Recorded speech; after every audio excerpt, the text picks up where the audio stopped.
The topic is using the rational zero theorem to factor completely. So let's do this example. Factor completely. F of x equals 6x to the fourth plus x cubed minus x minus 8x squared minus x plus 2. So let's read the theorem. The zero theorem, the rational zero theorem says if P over Q is a zero, then P is a factor of this constant, a zero, and Q is a factor of an, the coefficient of the highest degree term.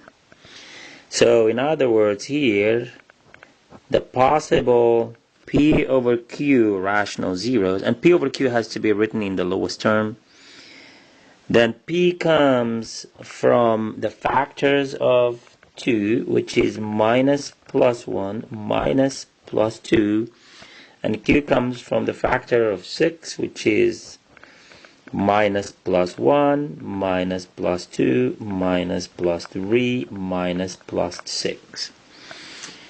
Alright, in other words, the possible rational zeros, P over Q's, are by dividing -1 and -2 by 1,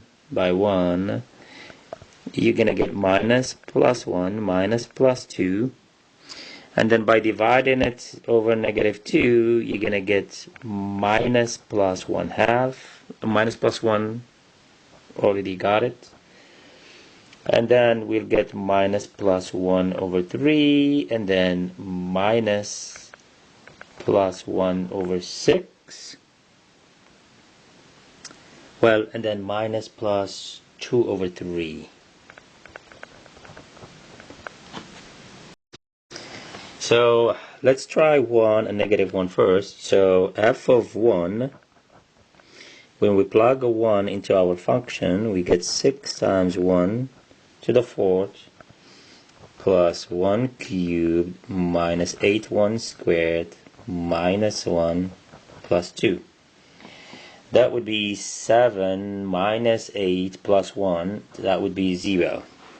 So this tells us what? This tells us that x minus our 0, which is 1, is a factor of f of x.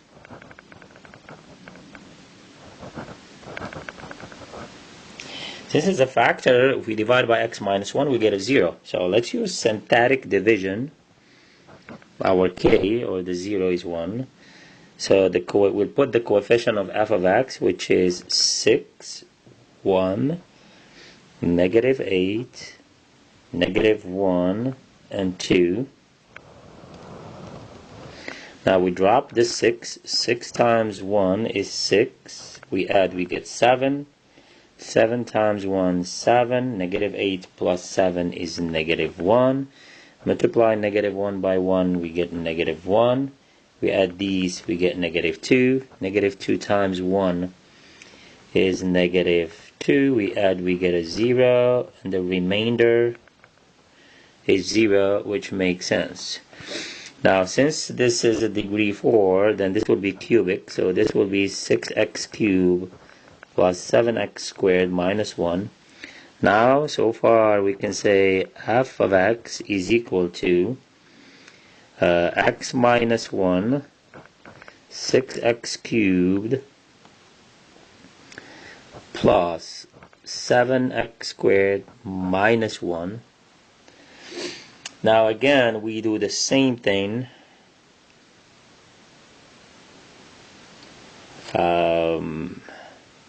We need to find the zeros of this function this time. But remember, we call it g of x.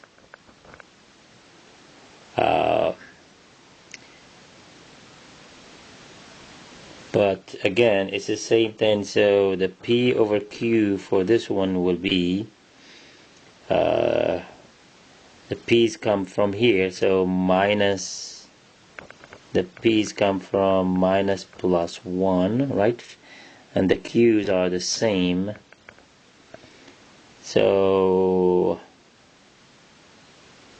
the q's will be minus plus 1 minus plus 2 minus plus 3 and minus plus 6. I know something is wrong. This is minus 1, this is minus x, and then minus 2. So minus x minus 2. So this is minus plus 2. So we have the same kind of 0. So since we already plugged in a 1, now let's plug in a negative 1, see if it works. So let's do f of negative 1. If we plug in negative 1 into our g of x, it's the same thing as plugging it into f of x. We know it's not, this is not going to give us 0. So 6 times negative 1 cubed plus 7 times negative 1 squared minus negative 1 minus 2. That would be, what, minus 6 plus 7 plus 1 minus 2. So that's a 0. So therefore, x plus 1 minus 1 is x plus 1 is also a factor of f of x. Of g of x means of f of x. So now we can say that f of x is equal to x minus 1, x plus 1, and then times some quadratic functions. How do we find that quadratic function?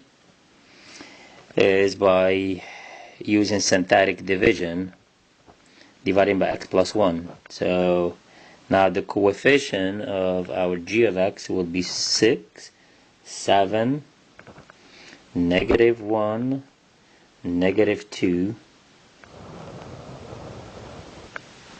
I drop 6. 6 times negative 1 is minus 6.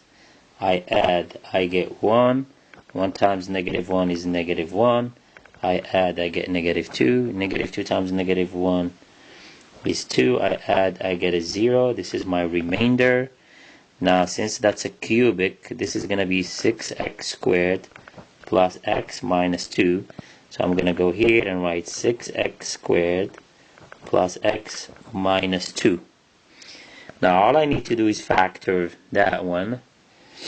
If you can't see how to factor it, we can use complete square method. Complete factor theorem. So how do we do that? Let me rewrite first x minus 1, x plus 1. So since the coefficient is 6, this is an. So you write 6x minus the first 0, and then x minus my second 0. So all I need to do is find the zeros for this function. So how do I find the zeros? 6x squared plus x minus 2. The zeros of this function, you set it equal to 0 and use quadratic formula. If you use quadratic formula, that would be minus 1 minus or plus square root. B squared is 1. 1 minus 48 is 49. So square root of 49. This is, by the way, minus 1, right? Minus plus square root of 49. 2 times 6 is 12. So square root of 49 is 7. Minus 1 minus 7 over 12 is negative 2 over 3. Or minus 1 plus 7 is 6. 6 over 12 is 1/2. So you plug in here negative minus 2/3 is plus 2/3. And then minus 1/2. And you're done. And that's it.